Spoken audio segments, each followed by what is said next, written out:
Coming up on this week's episode of TechSNAP, find out which consumer device is shipping with an encryption backdoor, and we'll share some details about Google's super secret 1 million server strong infrastructure, and the very sad details on how I lost $1,000 in Bitcoins this week. All that and more on this week's episode of TechSNAP.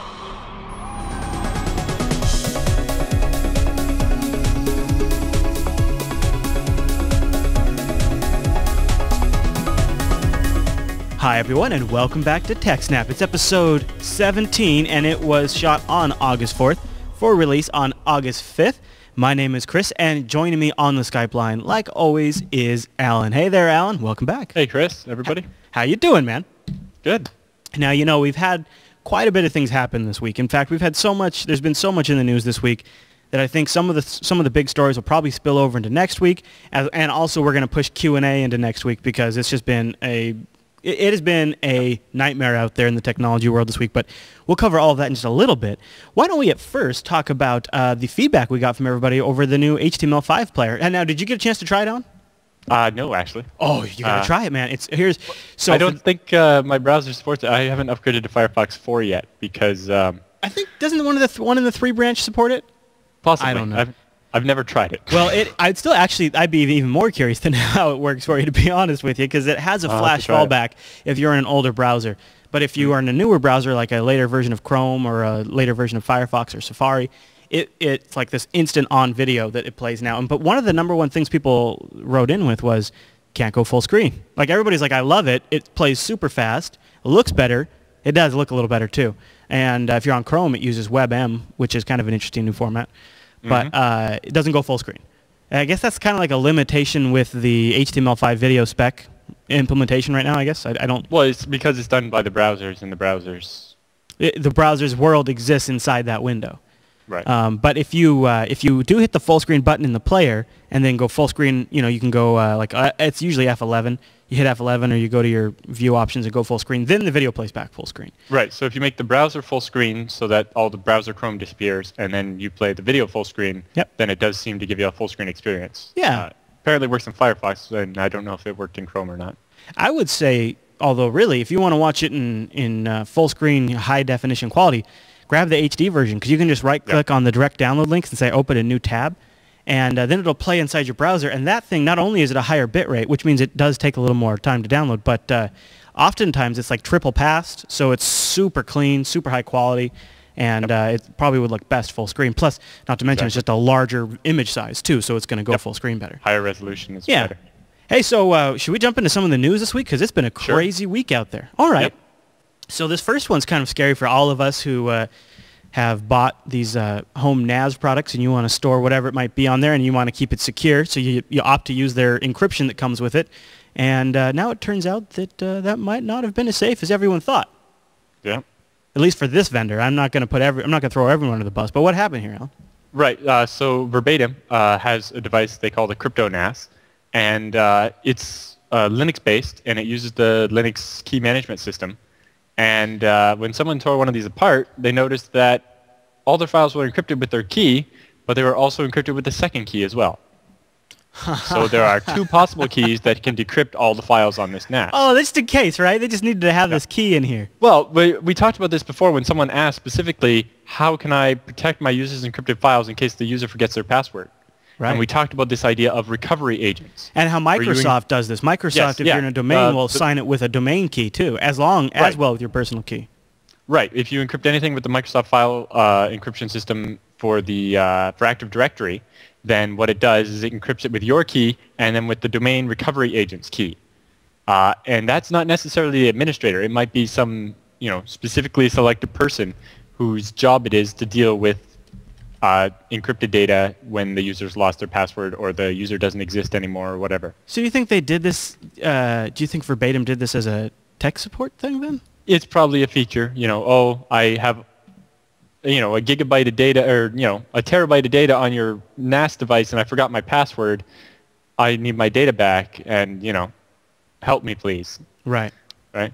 Because I remember a couple of years ago there was a similar story with PGP's commercial whole disk encryption system.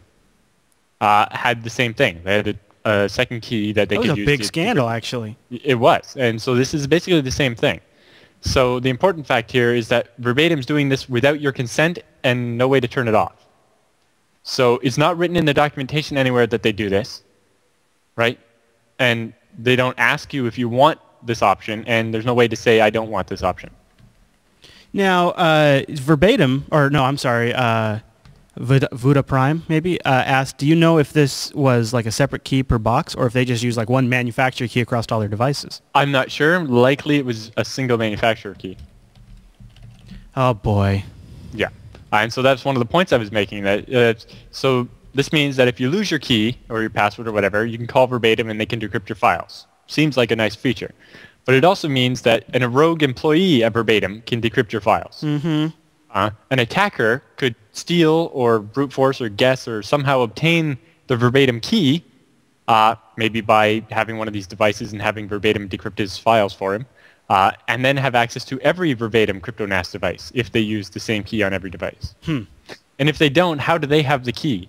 And there would be some way to exploit it no matter what. No matter how they're doing it, it's a vulnerability. And the other possibility is that the government could then come to Verbatim and make them decrypt the data without with some sort of warrant or for some sort without your knowledge or without your consent. And they just need it for the one company's key, and they've got everyone who owns that device. Right. So basically, like we talked about the other week, with the government trying to compel people to decrypt their laptops. So if I have a Verbatim device, I can sit there and refuse to decrypt it, but then the government just goes to the manufacturer and gets their override key. Right? And now they've decrypted my data again. And my point is they just need it once, and then they can get to anyone. So they don't even have to go get, like if they get one Verbatim NAS and they get the key for that, and then 3 years later they acquire somebody else's NAS in some sort of investigation, they don't have to go request a new key because the same key will work. Exactly. Sucks. And so it's bad news. And this was found out because somebody was just mucking around in there? Yeah, well, because it's Linux-based, and somebody was just, like, seeing how it worked. And they just, And see, it wouldn't actually be that bad, because you can kind of see some of the logic. But yeah, if it's documented, it's on by default, but you can turn it off. Like those two things, and it'll be fine. Like when you check the box, maybe like a little JavaScript animation or something that says, by the way, for tech support reasons, Verbatim technical support staff will also be able to decrypt these files. And you're covered. Or, giant warning when you try to turn that feature off. Be like, if you do this, we won't be able to help you. You're screwed. Yeah, give me a checkbox to turn it off with a big warning. Totally. That makes sense. That would be the best action for them to take right now, is they could push out an update to do that. Exactly. Especially since it's Linux-based, it should be easy to update it. Yeah. I agree, sir. Any more thoughts on this one, or are you ready to move on to the next story? But especially the fact that it's not in the documentation. So you could be comparing a bunch of different NASs, and you pick this one because it doesn't, have this recovery feature, and turns out, oh, yes, it does. We just didn't write it down. Well, or it's like you're looking at two different vendors' NASs, and this NAS, you would have to implement your own encryption, like using TrueCrypt, and this one, as it says out of the box, it comes with encryption, so I'm going to go with that one, because that's one of the things I want to accomplish. Yeah, well, because I noticed the other day when I was looking, Seagate has a bunch of hard drives that implement the encryption for you now. And I wonder about the details of that, right? Do they have a recovery key? And how does that work? Yeah, how would that work? When they have to store the key on some sort of firmware on the drive? Possibly. And then how do I change the key? And do I control the key? And is it all automatic? How does it work? Right. Well, that's something to look into. Who knows, right? Yep. Any other thoughts on that story? I don't think so. All right, I want to talk about this next one because it's sort of been percolating under a lot of our different episodes. It's sort of one of the big mysteries out there is exactly how Google's data centers work. And I'll share a book title that I have really enjoyed recently. In fact, I'll try to remember to put a link in the show notes because this book called Inside the Plex, I specifically picked it up to hope to sort of gain some sort of insight regarding Google to try to figure out, like, can I trust them? Can I trust them with just the sheer amount of my life that they now have insight into? And I was hoping that if I could sort of learn the genesis of the company and the original ideas behind it and how they've behaved over the years, maybe I could sort of form some sort of informed opinion, which I could sort of try to make that decision on, right? And so I picked up this book called In the Plex, which does that. It covers literally from the very spark of Google to right now I got an audiobook for him, and I have like 45 minutes left in the book, and we've gone through, you know, Android and all of the different online services they have. And one of the number one things, Alan, that Google fought, like almost like if they were Apple trying to keep a secret about the next version of the iPhone. One of the things they fought so super hard was to keep everything about their data centers super secret. And one of the reasons they did this is because they feared, from a very early stage, they feared that if Microsoft were able to sort of look at the numbers, Microsoft could deconstruct from a backwards way what it would take to run a search infrastructure like Google's. Right. So Google has always kept this very secret. In fact, they still are. When President Obama, at the time he was a senator, but when Senator Obama visited, he specifically asked, you know, can I see a data center? No. Al Gore has asked to see the data centers because he's virtually on the board of Google. No, won't do it. Mm-hmm. We have covered videos about some of the security, but now we're starting to see and maybe they showed, you know, a couple of pan shots really quick, but they didn't give you any details. Yeah, little tee shots, yeah. Yeah, but the video was more about how they destroy data. But you dug up an interesting report, though. I mean, we're starting to see some insights here. But these numbers are purely estimates based on power utilization. And because Google specifically isn't telling anybody how many servers they have. And one of the things that's challenging about Google is a lot of different areas they are utilizing alternative energy sources. So it doesn't, their exact power usage doesn't actually map to how many systems they have. And their servers are so custom built now. Yeah. And that they're so power efficient. Yeah. That these numbers are probably too low. Actually, this report you have here has a shot of what their servers look like. These little each system has its own battery there. At least what we assume we've been able to see. This is supposedly an image inside a Google server room, and you can see they're like these custom built boxes that are just motherboards, battery, and a few parts. Yeah, I have heard that Google replaces up to 1,000 or has up to 1,000 computers die a day. Servers. Yeah. And that's not even a big deal. It's totally factored into their expectations. Yeah, like regular hard drive failure rate is like annualized 0.35% or whatever. Well, if you have 1 million drives, that's like 34,000 drives a day. Well, according to this report, people estimate that it's about 900,000 servers. Yeah. What do you think of that? Now, I happen to know that Google actually owns a ton of fiber that interconnects throughout the whole U.S. Google scored major during the dot-com boom bust, and they bought up a ton of dark fiber, and they have an amazing interconnected infrastructure across the entire U.S. Right. They have the nice dedicated lines going between their data centers that they don't have to pay for the bandwidth on. Yeah. And other people don't know how much bandwidth they're using on that. Right. Right? Because, again, that's helping them make it secret. Mm-hmm. Because they don't have an ISP that they have to pay money to. No, they run it themselves, and they don't have to tell anybody. So the study is based on how much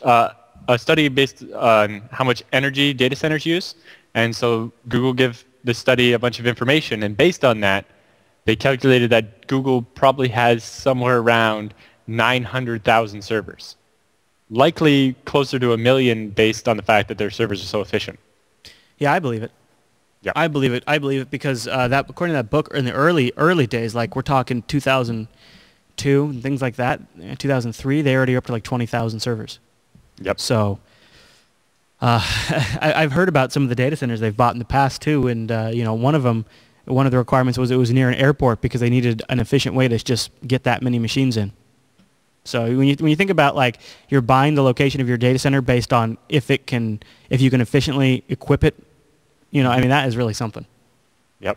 I would love to be. The other thing I guess is all these machines essentially interact as one machine. The way the Linux OS that they've customized loads on there, they're not really seen as individual servers, but they're just seen as like a component in an overall machine. And it actually, this entire overarching system has a name.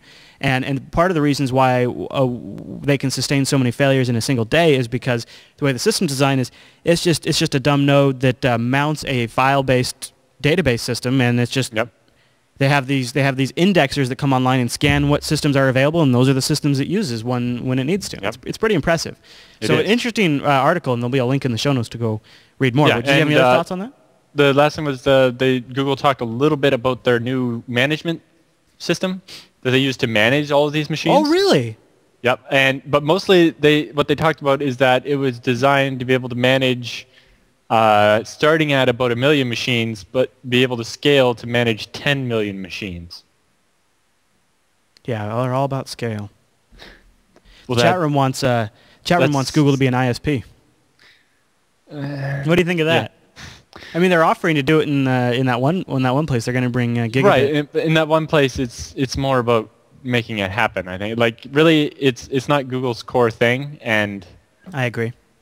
Their core thing is getting more people on the internet, though. I mean, when more people online means more money for them. Yeah, but Google doesn't do tech support, and it just seems like it's outside of their area, and they wouldn't. And when be something's not your primary focus, you just don't do it 100% generally. Exactly, and it's better to have. Yeah. Well, and that's the problem with a lot of the internet now. Is most of the current providers we have aren't internet companies, right? They're all about cable TV or telephone. Yeah, they're old telco companies, or they're old industry. Yeah. Yeah. You're right.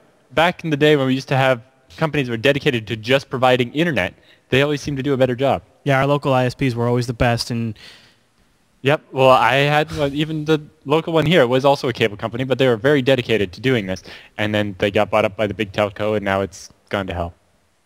Well, we watched it happen. Should we move on to the next story? Yes, this one's very interesting. Yeah, so I guess tell me the secret here, Alan, because I want to make it rich. The lottery is there is a known way to game the lottery coming out of what? What state was this? Massachusetts. Oh, okay. Tell me about this story. They have this lottery, a little known one called Cash Windfall, or something like that. Yeah. Basically, they're little $2 tickets. And the way the rules are structured for the game, if the jackpot of unwon prize money builds up over $2 million, then they have what's called a roll-down week, where they push up the prizes, the payouts of the minor prizes to pay out some of the jackpot so that it doesn't just accumulate forever. Sure. Somebody's got to win eventually, right? That's right. What they figure.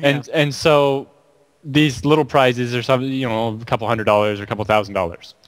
But when those weeks happen, there are so many of those little prizes, and once they get beyond a certain price of how much the payout is, it becomes feasible that if you just buy enough lottery tickets, you will win enough money to pay them off. Love it. So, because the odds are just in your favor enough that if... Yeah. So when a roll down week happens and the price of a minor prize goes up high enough, if you buy, say, 200,000 $2 tickets, remember that you're going to have to spend a lot of money. You're talking like 300, like a lot of money. But yeah, this person spent $307,000 worth of tickets.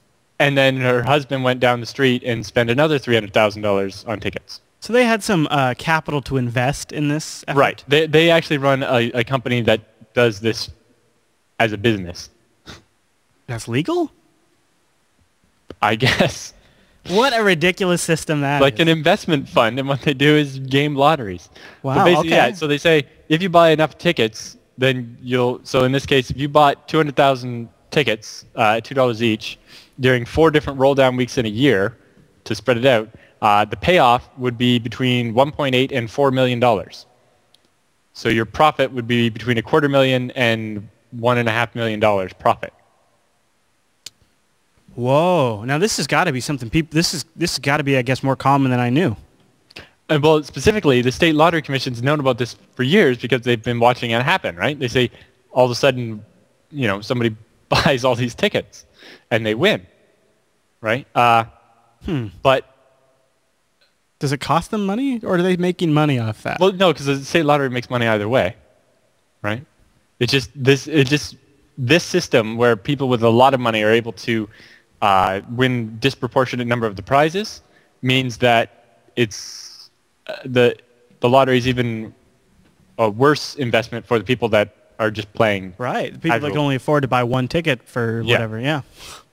Well, the lottery's supposed to make you lose no matter what. Yeah. Lottery, but it's the lottery. But yeah, basically, if you can buy on a certain scale, you can outpace the odds. Only during the roll down weeks. But I bet we'll see. There's a lot of I'm seeing in the Bitcoin forums a lot of Bitcoin lotteries coming up, and so you got to wonder if you're going to be able to, because the Bitcoin market is only so deep. it seems like this kind of manipulation would be a lot easier. Right, but in almost all those lotteries, they don't care if that happens because the person running the lottery is making money off a percentage of the bitcoins that go through the lottery. Yeah. I know. So don't if play the lottery. People game the system. They're like, more money for me. Yeah. They don't. And the same is true with the state here. That's why they don't have any intention of stopping these companies from being able to do this. Right? Apparently, the newest financial commissioner or whatever is looking at doing something about it. Oh, yeah, I'm sure. But the old one wasn't. No. Yeah, the state's making money off of it. Why would they want to stop? The new one will probably continue to look into it until he also begins to get a cut, and then he'll stop looking into it. Should we jump to the next story? Or you want to cover anything more on this guy? No, I think that's good. All right, so this is kind of interesting and something to probably keep an eye on because you never know. These things like to snowball. But this story comes from TechDirt, and it's a report claiming that Pakistan is trying to ban encryption in a new telecom law. Yeah, so they've passed this law. Actually, I think the law originally came out in like 2010, but it was basically mandating that all ISPs monitor all traffic through their internet connections. And the problem they were having is that, well, when it's encrypted, they can't tell what's going on. So they're like, well, that's easy to solve. We will just make encrypting things illegal.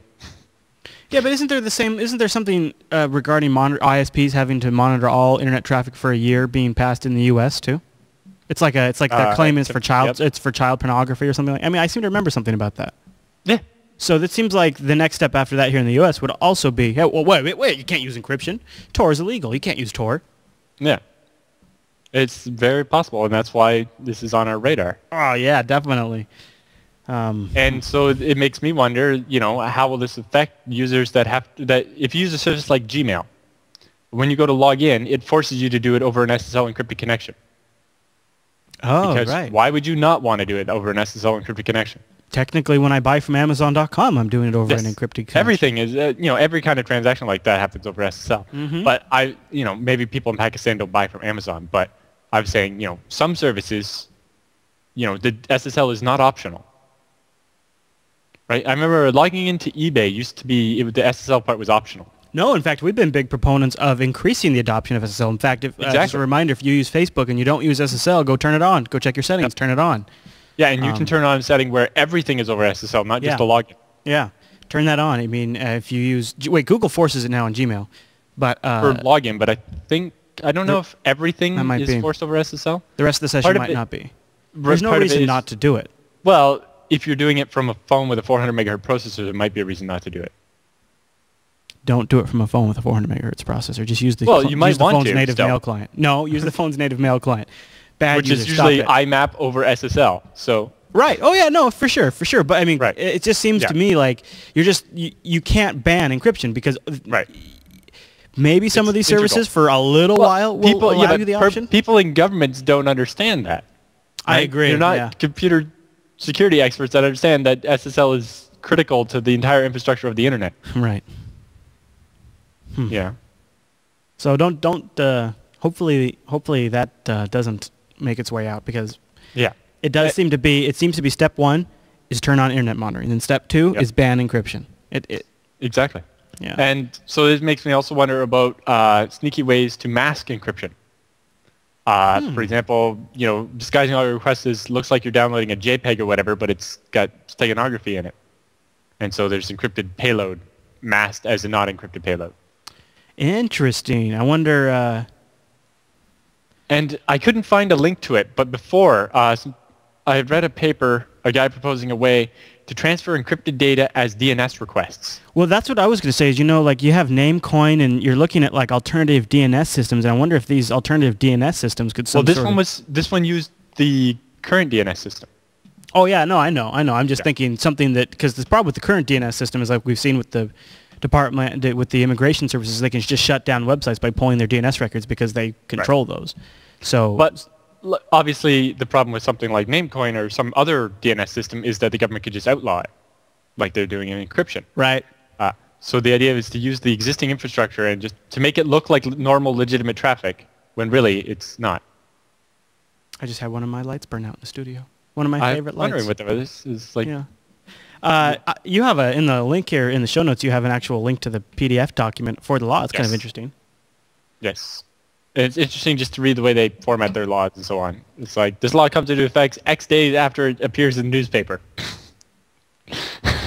Really? Something. I don't know exactly, but it's... Wow. Should we talk about freedom in the cloud a bit, or do you want to cover anything else on Sure. this? Yeah. All right, Alan. So I put this in here, and I really have kind of no idea what you're talking about, but I have a feeling it has to do with our ongoing theme around cloud computing and what all exactly... That's the thing. Actually, I was misled by the title as well. Okay. This is it's a post from the Free Software Foundation, but it seems to be more about not cloud computing, but the cloud in general. Specifically, most of these rules tend to apply to social networks like Facebook, Twitter, and Google+, rather than, Amazon EC2 and things like that. So I think the title is slightly misleading. When you think of the cloud, you're thinking, servers and EC2 and infrastructure, and they're talking more about the services. So one of their first rules of what they say, or one of the requirements that we need to have to be able to have freedom in the cloud is the right to restrict access. That's interesting. So specifically, as the user, I should be able to prevent anyone other than the people I authorize from reading the data. Totally. Specifically, also including stopping the service, the hosting provider from reading the data. So if I put my files in Amazon EC2, I should be able to stop Amazon from reading my data. Because it's my data, not Amazon's data. No, for sure. But you are using their service. Right. And so most of them have access to your data. And if we want real freedom in the cloud, we have to be able to stop that somehow. Yeah. The freedom to leave but not lose your data. Now, this one's more directed at sites like Facebook, but it can apply to other things as well. Right? So you should be able to export all the data you've put into a service and move it to some other service. Absolutely. Right? Google's been pretty good about that. Yes. On the new Google Plus service, they have been pretty prominently featuring the data liberation download your stuff link. So exactly. That's good. That's but positive. Facebook doesn't have anything like that, right? But also, like with Amazon EC2, it's a custom API, and there's no direct way to port it to some other cloud storage system. Right. So if you put all your files in Amazon S3, then you have no way to get them somewhere else. So for that, what you need are open standards. It's to be able to interact with your data and do whatever you want with your data, or to import and export it to other services. We need open standards for transferring, whether it's relationship information, like for your social network, people I'm friends with, people I'm acquaintance with, and things like that, or if it's, actually transferring physical files. Something like, like the WordPress sort of XML standard where you can export a WordPress site and import it into like another site that supports importing from a WordPress blog because it's got like some sort of standard formatting to it. Something like that, but just like that all of the online services could share? Yes. And of course, for that item, there should be a link to that recent XKCD about standards. Right. You see that one? Yes. It's like, why are there 16 standards? We should make a new standard that works for everybody. And then there are now 17 standards. Yeah. I'll see if I can. I was going to see if I can Google it because I love that one. Yep. Yeah, here it is. There's it's recent. 14 competing standards. And the title of the comic is just Standards. And he says there are 14 competing standards. That's ridiculous. We should create one of our own. Now there's 15 competing standards. Okay, so what are you implying that you think that that's all this really is just another thing that nobody's going to follow? Possibly. Yeah. Specifically, the standard is never going to be able to adapt fast enough to support the features of some of the extra services, right? Like Amazon's going to invent some new feature that's not going to be covered by the standard. And so then how are you going to export that? So it's going to either have to be a very malleable, flexible, expandable standard, or it's not going to work. Well, and what incentive do any of these companies like Squarespace or Facebook or Blogger... Exactly. They don't want to give you your data back. Yeah, why would they? Because that makes it easier for you to leave. And I just don't... That's my problem, is they don't have the... Or especially especially in the case of Amazon EC2, especially with Amazon EC2. There's no reason they'd ever want to make it easy for you to leave. You think they want to give you like your S3 and so on. Yeah, so I just don't, I mean, I would love for it. And I think maybe with the free software would argue, well, consumers vote with their wallet, right? Yep. That's true. I mean, there's a logic to that, but it hasn't always played out in the way that it works. And now the problem is it feels like we're already too far down a path. This would have to be like stuff they'd have to retrofit into these services, so it would cost them. It's not like they're baking it into while they're making them. Right. Well, maybe if we start saying these things now for the next generation, the next 5 year, everything that comes out after can think of these things. Yeah. But basically, if users start demanding it, and a couple services offer it, and they start getting enough pull, then it's worth it for Amazon to spend the money. If nobody cares, then it's not worth Amazon to spend the money. Google is a huge proponent of this, so maybe they should work with Google. I fear that Google's a huge proponent of it because if you made it easily accessible to download everybody's data, you could download and index it pretty easily. Yes, and people would give it to Google. Yeah. So, but it's interesting. I totally agree, Alan, because I have thought about what if I wanted to build a service that ran in such a way that it could, say, start on some GoDaddy servers where I would run it like the base operations on top of some GoDaddy systems or any hosting systems. And then wouldn't it be nice if you could have it just, from there, just scale out to EC2 and to Rackspace's cloud service, and you wouldn't have to like custom build for each system and each solution and custom build for that one. It would just be like, I'm using these standards to send them my new information. But specifically, if you build your service on Amazon EC2, which how many startups have done that? And then all of a sudden you realize, well, the Amazon service is quite expensive. If we switch to some other service, we could save a lot of money, or it has some other feature, or Amazon just decided they don't want to deal with us for whatever reason. Or my dream has always been a service that would monitor like your bandwidth usage and your CPU usage and the rates of S3 and Rackspace and all the different online services, and then would sort of move my hosting around depending on spot pricing and go where it's cheapest. Yeah, or even if it didn't even actually move the physical hosting, even if it just it decided where to send the traffic, and so the instances would respond as needed. But exactly, you'd have to have some sort of interchangeable data between these different services, so that way they could communicate and you'd know where the load should go. Because right now, if you build it on Amazon, there's no way to get your stuff out and it's just not compatible with building it on some other cloud service. Mm-hmm. Now, a bunch of companies got together and created something called the Open Stack, which is what the Rackspace one is based on. That is a base set of open source tools that are so that any service based on that would be semi-compatible, but it's not the same. I guess what the problem is these different companies are implementing their own storage mechanisms. They're sort of reinventing some of the core principles. So you have to write to them, like they have their own database storage mechanisms. I kind of like the scale engine approach better that you guys do, where it's still a scalable architecture, and you can add more resources as needed and more bandwidth. But at the end of the day, it's more traditional, hosting, whereas you get access to the things you expect, the standards like Apache, and you can have MySQL, or you can have not Apache, you can have any, web service you want, but you don't have to custom write code to the scale engine database storage API. You know what I mean? And so if people wanted to, they could just pick up and go somewhere else. But the truth of the matter is, as long as you provide them that and you give them good service, they don't, because consumers feel like they have control. The goal for us was to be able to take a site that was running somewhere else and transplant it to Scale Engine without having to rewrite it. Yeah. Right? Like, remember Jupyter Colony, right? Your regular web hosting got popular all of a sudden, got suspended for using too much resources.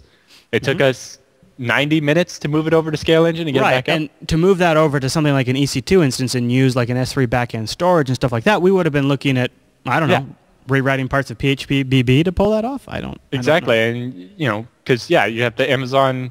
I don't even remember what they call their database one. They have 2 or 3 different ones, and then you have S3 for storage, EC2 for the thing, and then you'd have to use something like Elastic Beanstalk to automatically turn on and off extra EC2s to handle the load. Mm-hmm. It'd be overly complicated. Rikai, I like Rikai the way he put it out in the chat room. He said, "Everyone's reinventing the wheel. It's just none of the wheels are round." I should have used my Rikai voice.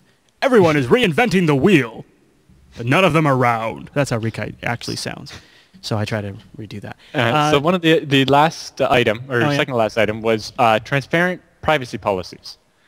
Most of these sites have privacy policies that are on the order of 20 pages long. Yeah. Yeah. And I swear they do it just so people won't read them. Right. Right. That way you just, I accept. So I understand that they need all that legalese, but maybe at the top they need a summary in like Creative Commons license has this, right? It's a long license, but they have this one that's like, it's practically pictographic explaining the basic concept of the agreement. Yeah, I like that. That's a great idea. So basically a legible and easily understood list of what the provider is and is not allowed to do with the data you're giving them. I'm looking at the Creative Commons licenses right now. Yeah, that's much easier to understand. Yeah. It's sort of like here's the highlights. We understand that there's this whole legalese that's, a big long document that's backing this up, but we just need the highlights to be able to understand what's actually happening here. But on top of that, the most important thing is that no changes to the policy without my explicit consent. Right? Almost every privacy policy contains a statement that says we can change this whenever we want. Right. Some of them say that we have to tell you 30 days before it goes into effect or whatever. Some of them say absolutely nothing. I would like it to say if you have to change it, you have to notify me, and and give me the option to end the contract at that point because you've changed the terms of the contract. Contracts that have a lot of them have that as a backdoor. They say, I know, I hate that. We changed the policy and you have 30 days to cancel the contract, but they don't even always tell you about it, right? Or whatever. And it's a BS thing because you'd have to somehow know they changed. And also, a lot of times when they change it, they don't make it obvious what they changed. It's a 20-page document. They changed 2 paragraphs. Which ones? Right. Yeah. Could somebody run a diff on that agreement and then send me they don't keep the old one around anywhere. Right. For you to do that to. I agree. So so we've seen almost all of these points violated by a service like Dropbox. Right. First of all, Dropbox doesn't let you make it so they can't read your data. Right. They only encrypt it with their key, so they can always decrypt your data. Right. Right. There's no open standards. There's no way to get your files from Dropbox into some other service without downloading them and uploading them again. They do have an API, but I don't know how it works. Yeah. Right. When there was an open source client, open source project that was making an alternate client, they got DMCA'd. Remember we talked about that? Yes. That alternate client was about stealing people's files, but it's the same idea. Right. That's right. They did shut that down. Yep. And Dropbox has also on numerous occasions changed its privacy policy or terms of service without informing their users, without asking their users for the consent to change the policy, and, without explicitly stating what they changed in the policy. This is neat. Strasowski, Ben, I don't know, in the chat room says that there's a website called tossback.org which keeps track of 58 different website policies, like popular ones like Facebook, PayPal, Verizon, Amazon, GoDaddy, and you can... now, PayPal actually puts in a summary paragraph at the top of their thing, when you get the email saying that they changed their policy, at the top they have in boxes showing you what paragraphs changed. So I will add this to the... I'll add a link to this in the show notes at the bottom of this story, so that way if people want to go check... If you're a follower of one of those sites, you can see when their privacy policy changes just by going to that Tossback. That's pretty cool. Yes, and that's a good idea. But we shouldn't need a service like that. It should be a requirement somewhere that the service provides, versions. The service should be. It should notify. We shouldn't have to have services out there where we have watchdogs that monitor this stuff. Instead of that, it should be that they have to ask us, we're changing our policy to this. You have to specifically say yes or no to continue service with us. Mm-hmm. But again, that's not in their interest either. I don't see why they'd adopt that kind of policy. They haven't had to have it yet. But you're never going to be able to say no because you have no way to easily move your data to a service that doesn't have this new policy. So you're stuck with them anyway. Mm-hmm. Right? If Dropbox all of a sudden says their policy says that you can't get your data out, they can use your face to advertise anything if you continue to use Dropbox. you're not going to have the option to just switch to some other file storage service. Right. You're pretty much stuck with Dropbox. That is the suck. Exactly. It's not a good situation for consumers. Nope. Should we jump into the roundup, Alan? Are you ready? Are you ready for the yeah. roundup? All right. So we don't have any Q&A this week, so we're going to go into the roundup. But I think we'll spend some time in the Bitcoin segment coming up because I was my Bitcoin user. I was my Bitcoin user. And if you've been following the Bitcoin news this week, you heard what happened with them. But before we get to all of that, let's jump into the roundup, Alan. What do you say? Yep. You ready? Okay, I'll take the first story. It's kind of exciting. Wi-Fi. Now, this is a different type of Wi-Fi. It's 802.22. And it can cover over 12,000 square miles at 22 megabits, too. So this isn't any slouch either. It's actually pretty good. Now, this, of course, is just in the early stages, but it's using some of the airspace from the TV broadcast that we... when we got rid of the analog TV. Yeah, so this is pretty promising stuff. I mean, you could blanket a city with this kind of stuff. Yep. So the IEEE standards body is working on getting this thing ready for mass adoption. So what's the actual range, though? Like, I understand that, you have a central point and it makes a sphere around it that encompasses 12,000 square miles, but what's the actual distance that would give you? You mean since it's the entire range, how far out would the perimeter go? Yeah. I don't know. I'm guessing it's only a couple of miles. All right. Probably, but even if it was like the contents of the volume of that circle. Right. But even if it's 2-3 miles, that means you only need to have one of these every 3 miles or so. That's not bad. That's pretty cool. Not bad at all. So that's something to keep an eye on. Now, do you want to take the next roundup story? It's this WikiLeaks one. I just kind of threw it in there. So the Pentagon will invest $42 million in a program that will monitor and influence social media websites such as Twitter. Yeah, this came out, I guess, as part of a WikiLeaks. A little bit about this before, and I think I linked back then. I might not have. I'll have to go and see if I can find the link. But actually, there's a talk on 4.TV from one of the communication guys in the Navy at a conference talking about some of the things they were doing with it. Not so much this part of it. This part of it is the dummy profiles like we've talked about before. Yeah. Creating dummy profiles and using them to influence people. Yeah. I don't like it. I don't like the monitoring it. And it's a propaganda tool. Mm-hmm. It's just a subliminal way to convince people to take a certain opinion. Did you hear that Twitter just got a round of new financing? No. And the new financing came from the same Russian firm who also bought a considerable stake in Facebook. So there's this big Russian investment firm that owns large portions of Facebook and a portion of Twitter now. Pretty interesting to see what's going on there. You've also got the U.S. government with the Library of Congress and for other purposes has the hose feed of Twitter. So you're starting to see the governments around the world start taking these social media feeds as very serious intel. I don't know, maybe for public unrest or for what, really. But so this is just another step in that direction. Now, the next story on the roundup is one that's kind of been one in the back of my mind. So everybody remembers Stuxnet, that crazy, I don't know, a Trojan worm, whatever you want to call it. That it was a super virus, Yeah, that it wreaked havoc on some nuclear centrifuges in Iran. And now it looks like the DHS is fearing that a modified version of Stuxnet could attack the U.S. infrastructure. So Stuxnet's source codes, well, it's online and it's available for download. And I had postulated this on our cyber warfare episode.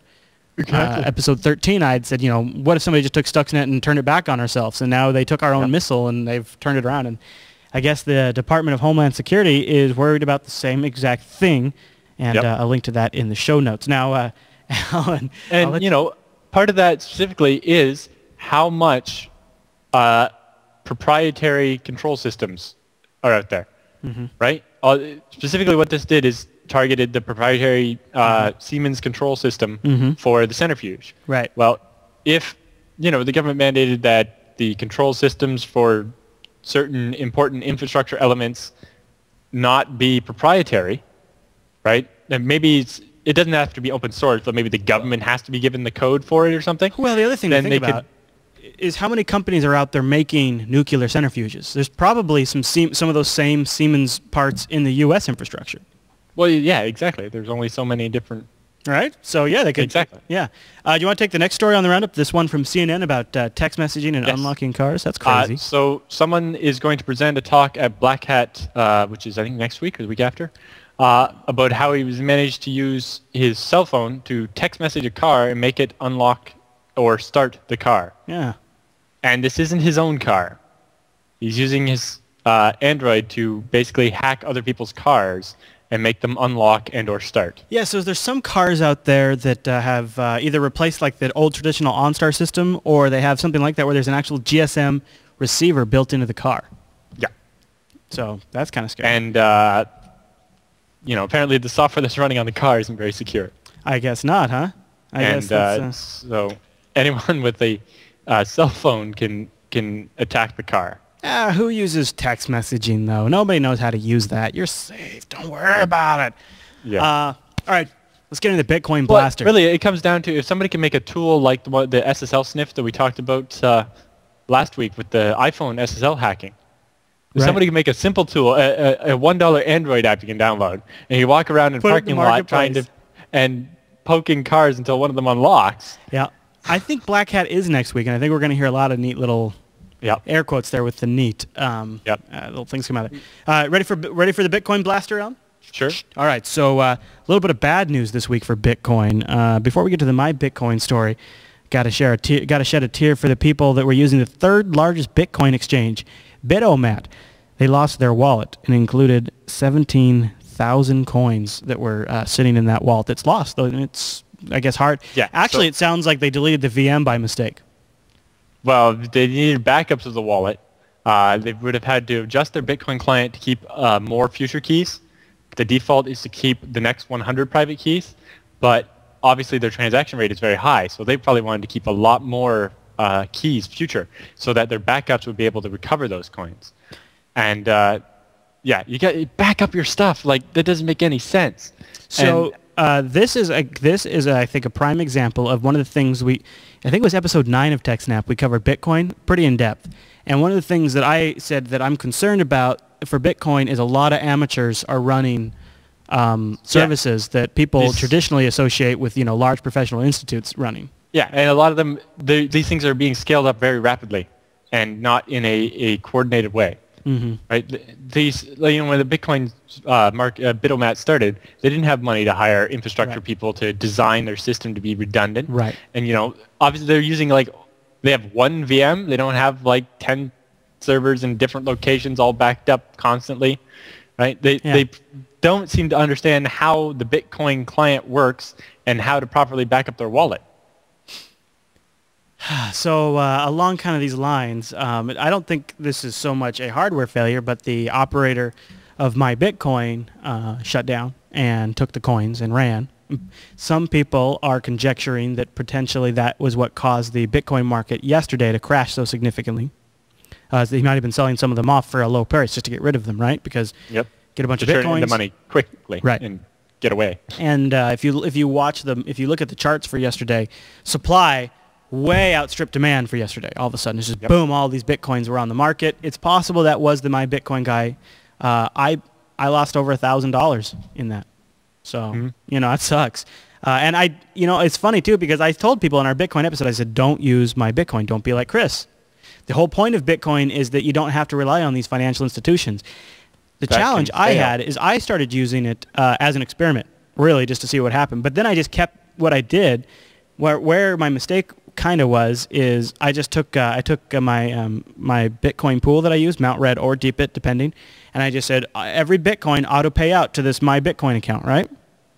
So set it and forget it, and it just sat there collecting Bitcoins over time, and there you have it. It's gone. Specifically, that's another thing. People should make sure they are not leaving all their Bitcoin sitting in a pool somewhere. You want to withdraw those, because if that pool goes away, there goes all those Bitcoins that you thought you had. I agree with Vazadu Prime in the chat room. I'm pretty sure the guy took them and ran. I mean, why wouldn't you? Exactly. If you're that guy. Well, when all of a sudden it's a very, very large number, the temptation, even if you didn't think you were that type of person, when you're talking about, how many Bitcoins was this probably? Well, the host of the My Bitcoin show or something like that, he had $250,000 worth of Bitcoins in there just on his own, 25,000 Bitcoins, something like. He just had he had some family members going, it sounds like, onto the whole thing, and they were sort of doing it as like an investment thing. I mean, tragic loss for his side. So it makes my, $1,000 seem right. But if you don't think you're that type of person to steal from people until there's $1 million sitting in front of you, and it's like, I could just walk away with this and no one would know. Right. Or no one would be able to stop me. And he was all set up to be totally anonymous. In fact, there's a lot of shell companies that run out of the area he was in. One of the things that gave him a lot of cred was he's been around, or the My Bitcoin site had been around for a very long time, since a very, very long time. And a lot of old-time, well-established Bitcoin community members use them. And they were sort of positioning themselves, in a sense, as a PayPal for Bitcoin. So you could kind of see the logic behind the business model, too. So it didn't seem like just a scammer, because they were setting up, like, you could do, like, payment forms. I'm saying, this guy didn't start out with the goal of scamming people. Right. It's just, all of a sudden, the temptation of this giant pile of money sitting in front of you was too much. And as you watch the value of Bitcoin go up and down, as it's up, probably the pressure's there. Oh, man, if I sold it now, I'd make a lot of money. Yeah. So it sucks. It was a big setback for me. It doesn't make me lose faith in the way Bitcoin works, because the Bitcoin principles are sound. It was just bad practices on my part. The biggest hit it takes is the spousal acceptance factor, right? I mean, my wife Angela now is just totally, not on board with Bitcoin at all, whereas before she was all about it. She thought it was great. She thought it was a really neat experiment. Now she's just, nah. And why'd you have all that in the bank and not cash some of it out anyway? Well, I had intended to. It was just one of those things I hadn't done yet. Primarily, I was just kind of waiting to see where the value did, because I couldn't decide if I was going to sell some of it, and or just if I wanted to transfer it all to my wallet. And so I was just kind of waiting to see where things went, and I just waited too long. Yep. Because I had my suspicions, so I knew better. Well, yeah. I knew better. So I have an interesting link in the show notes if you are a Bitcoin enthusiast regarding the speculation of how this guy might have led to the market crash yesterday. Again, it's all speculation, but it does seem to kind of make sense, right? So a link if you want to read that forum thread. That's been kind of interesting. Something else that you can follow is, I guess there's an IRC group called the Bitcoin Police, who are trying to sort of establish themselves as a group who will look into Bitcoin transgressions, I guess. And they have a bunch of information on what they've been able to trace back regarding my Bitcoin. So if you lost something in the my Bitcoin catastrophe, this link might give you some information, some of the other domains this guy might be associated with. It's kind of some of the Nmap things people did. Some people found that, like, for the first few days, his Tor port was still open, and you could connect to it. But then after a few days, that went away. Somebody went in the Bitcoin forums pretending to be the My Bitcoin operator and claiming it was a hardware failure. There's a lot of stuff going around, a lot of scams around it. So check the links in the show notes and sort of, just be careful. Well, yeah, specifically watch out, like we've talked about before on TechSNAP, there's trend jacking, right? All of a sudden there's this, and people are going to, you'll see all kinds of things about this pop up, and other people trying to take advantage of people. Mm-hmm. Yep. So I've had a bad Bitcoin week. What about you? How's your Bitcoin week gone? Mine's been okay, but one of my partners in the Bitcoin box sent me an email the other day. He's like, please tell me you didn't send me all of my Bitcoins, just that first batch. I'm like, yeah, just the first one. He's like, okay, because I lost my wallet file. Oh, no, what happened? I'm not sure. He reformatted his computer or whatever and didn't think to save the Bitcoin file. I've heard. You want to make sure you have that backed up in more than one place. Mm-hmm. And remember, by default, it only keeps, I think, forward 10 or 100 private keys. So if your backup is older than that many number of transactions, then you'll lose any future transaction. You won't have the private key to decrypt the transaction. See, this so is part of you can either in the client, in the config file, you can adjust how many keys it keeps forward. You want to keep that number high enough that it'll cover a couple of backups back or whatever, and you want to back up often, and you want to back up to more than one place, but you want those backups to be secure, right? Encrypted. If you just throw it in your Dropbox, somebody might be able to steal it, mm-hmm. and then they have the private keys to control the money in your account. See, this was part of the reason why I was also using my Bitcoin, is I hadn't really found a good storage solution that I was happy with. I wanted something accessible to me in a bad situation, but I wanted something protected, something backed up, and I just hadn't really clicked into an idea that I really liked, and so it was one more reason to just kind of sit on the my Bitcoin situation. Yes, and that's why these online services are kind of attractive, right? Because you can log into it from your phone or whatever to send the Bitcoins. Yeah, a lot of people were doing that. In fact, those stories around the people buying Bitcoin, like, for lunch, using Bitcoin for lunch and stuff. Yes, using Bitcoin to buy lunch and stuff. All of them, if you look at the screenshots of their phone, they're all on the My Bitcoin website. Right. It was like they were using My Bitcoin because you could send from the webpage from a mobile device. Right. Boy, what a mess. Yeah. And some Bitcoin websites that use Bitcoins for their payments had to, shut down for the day to switch to a new Bitcoin payment system. And Yep. Disaster. Well, that's too bad. So maybe what I'll do is I sort of, as I regroup and refine my love for Bitcoin, as I come up with my Bitcoin sort of wallet solution, I'll try to cover it on the show as I work something out. That could be interesting. Yeah. Because some people in the chat room are asking. For my system, it's the directory with my Bitcoin data in it is included in my nightly backup. So my servers in my secure data center connect to my computer, slurp up all the files. They're encrypted locally with an AES 256 key, and then transported over the internet over SSL. Also there you go. 256-bit. Nice and secure. Yeah. But not everybody uses Bacula every night. Right, obviously. Anything else you want to cover in today's episode? Not everybody has a secure data center to store their files in either. Right. For those people, well, they have to. Well, maybe we'll figure out something for them. Maybe that's something I'll work on. That was all I had for the Bitcoin site. Was there anything else you wanted to cover? No, I think that's about it. All right. Well, there you have it. There's this episode of TechSNAP. Now, remember, if you'd like to get a question answered or you have some input for the show, there's a couple different alternatives we have for you. First of all, you can always email us, techsnap@jupiterbroadcasting.com. That's the email address. But we also have links.techsnap.tv, and that is a Reddit subreddit, right? I guess Reddit subreddit for TechSNAP. And we've got over 100 followers there. In fact, the whole roundup this week was provided by our Reddit page, and we've included credit links to those people's profiles. So if you go over to links.techsnap.tv, you can submit stories, submit questions, vote on stories, or just kind of see what people are talking about. A lot of that stuff makes it into the show. Yep. So it's a good way to get something into the show, and also leave comments. Like if you see a story in there and you have heard something else or you know something else about that story, feel free to leave a comment, and we'll try to make sure that we read through those. We can read those and make sure that we make your point about it for everybody else. Absolutely. So there's a couple different ways you can get a hold of us. Also, you can find me on Twitter. I am twitter.com/ChrisLAS. And Alan, you're at twitter.com/AlanJude, aren't you? Yep. There you have it. And remember, Alan has 2 L's, so don't get surprised if you type 1 L and you don't get our Alan. You get some other Alan because that wouldn't be the same Alan. That's how spelling works. You're welcome. See, now you learned everything in this episode of TechSNAP. Yes. All right, everyone. Well, I invite you to join us live at jblive.tv at 1 p.m. Pacific on Thursdays, or to download this show in any format you like it, or check out the new HTML5 video player over at jupiterbroadcasting.com, because every episode of TechSNAP comes out Friday mornings over there. Yes. And you can always grab those RSS feeds and get the show automatically. Yeah? Yep. Yeah? Mm-hmm. Well, there you have it. That wraps up this week's episode of TechSNAP, and we'll see you next week.